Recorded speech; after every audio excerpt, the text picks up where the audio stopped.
Alright, so this is your asynchronous session recording for Business Math B if you are unable to attend the synchronous session. So we're going to go over some things that you learned in Lesson 3 about benefits and insurance. So the objectives is that students will be able to determine the rate of employee benefits based on annual gross pay.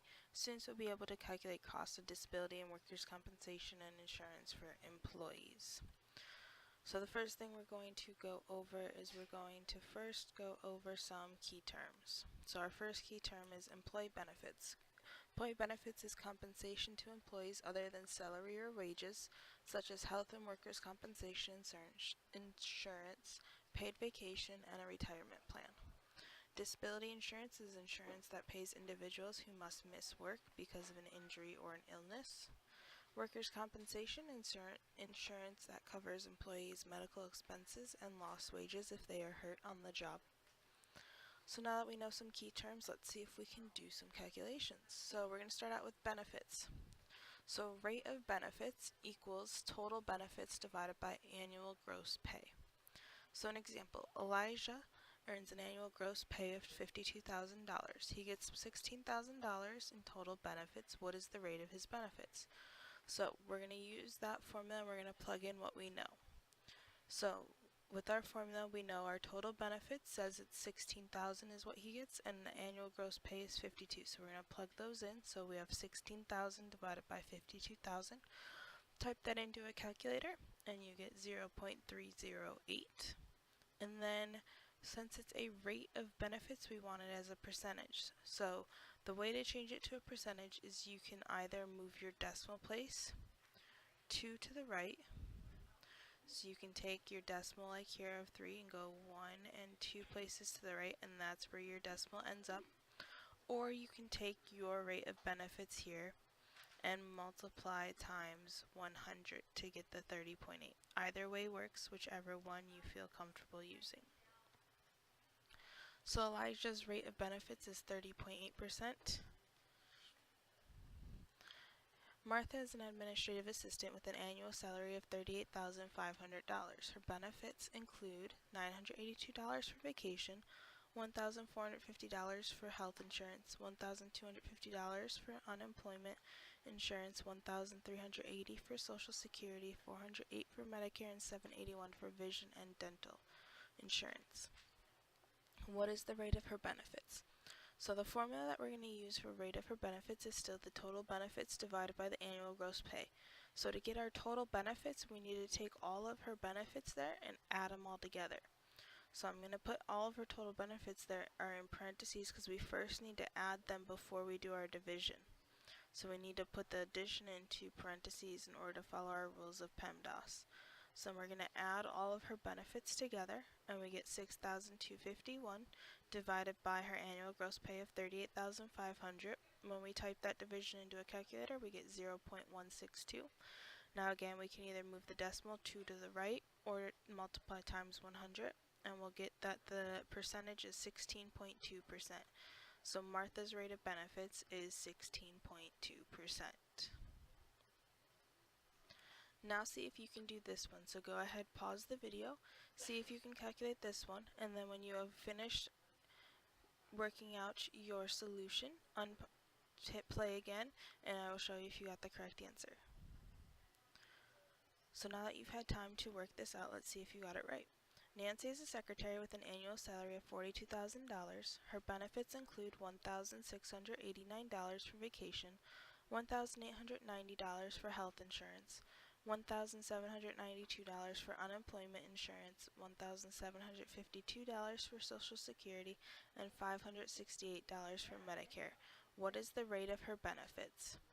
So remember that the formula is rate of benefits equals total over annual. So we need to add the total benefits together first, then divide.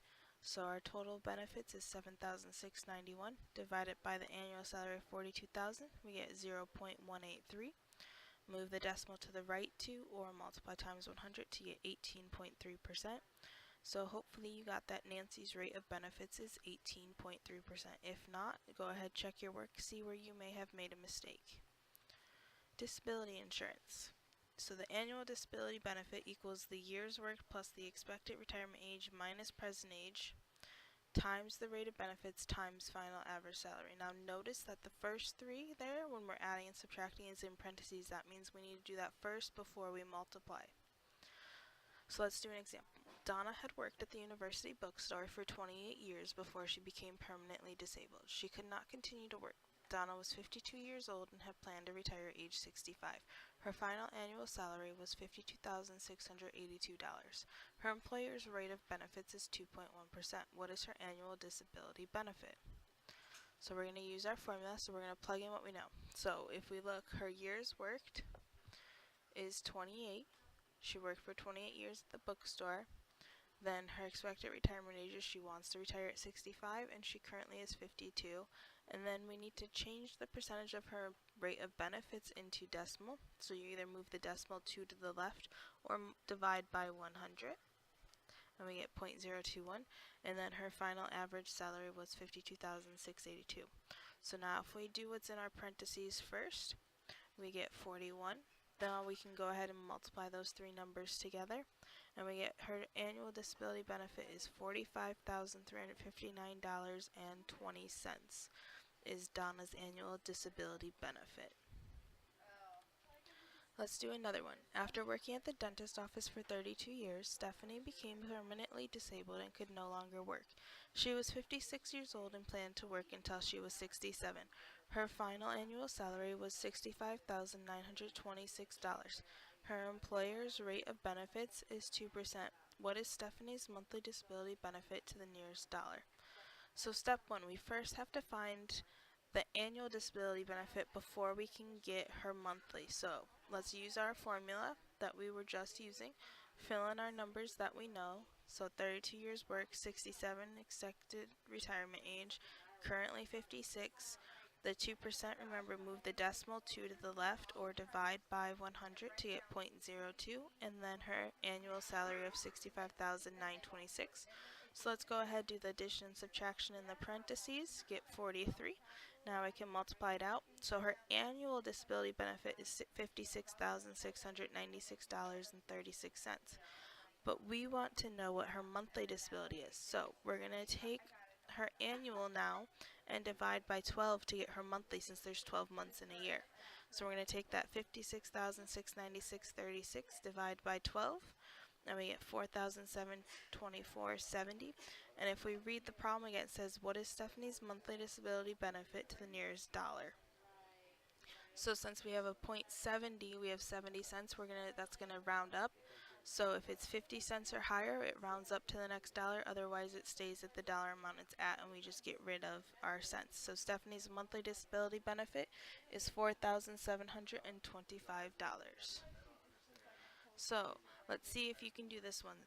So go ahead, pause the video, see if you can calculate it. When you're done, hit play again, and we'll see if you got it right.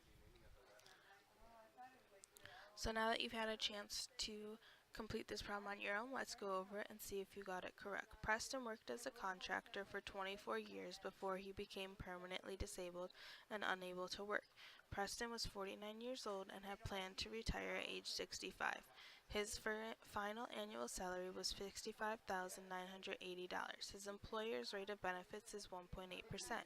What is his annual disability benefit? So remember the formula for annual disability benefit, and let's plug in all of our numbers that we know from the word problem.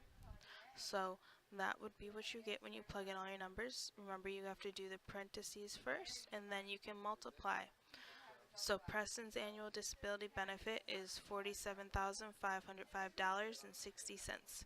Hopefully you were able to get that. If you did not get that number, go ahead, check your work and compare it and see maybe where you might have made a mistake. Workers' compensation. Premium for workers' compensation insurance equals the base rate times parentheses total pay divided by $100. So an example. The base rate for workers' compensation insurance for an auto repair shop is $6.98 per $100 paid to employees. The total monthly payroll for the shop is $48,600. What is the monthly premium for the workers' compensation insurance? So if we plug in what we know that our base rate is that $6.98. That's what it tells us our base rate is. Times the payroll is $48,600 divided by 100.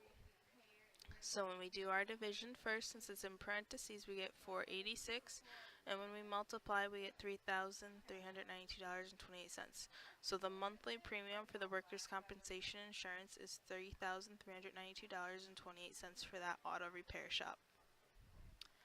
So let's do another one. The local retail store pays the base rate of $7.21 per $100 paid in wages for workers' compensation insurance.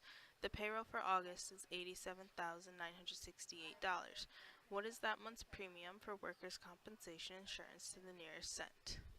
So let's take our formula, plug in what we know. So plug in our 721, our 87,968. Do our parentheses first there of our division, so we get 879.68. And then finally our multiplication to get 6,342.49. Now if we read, it wants it to the nearest cent. So we already have it to the nearest cent. So the monthly premium for the workers' compensation insurance is $6,342.49 for that local retail store. So see if you can do this practice problem. Go ahead, pause the video again, see if you can complete it, and then hit play when you are ready. So now that you've had a chance to solve this problem on your own, let's see how you did. Catherine is the owner of a tutoring program. She pays the base rate of $6.93 per $100 paid in wages for workers' compensation insurance. The payroll for August is $65,500. What is that month's premium for workers' compensation insurance to the nearest cent? Premium, remember, is base rate times the total pay divided by 100. So if we plug in what we know, it's the $693 and the $65,500. Do the division inside the parentheses, and then do our multiplication. We get that the monthly premium for the workers' compensation insurance is $4,539.15 for the tutoring program. So now, since you did not attend the synchronous session, what you are going to need to do is, in the announcement where you came to get this video, there is another link in there that says click here for the check for understanding. You need to go and complete the check for understanding form, which this is one of your questions that's going to be on that check for understanding form, to ensure that you understood what we just went over in this video. That is how you will get your points for your week 1 synchronous asynchronous session.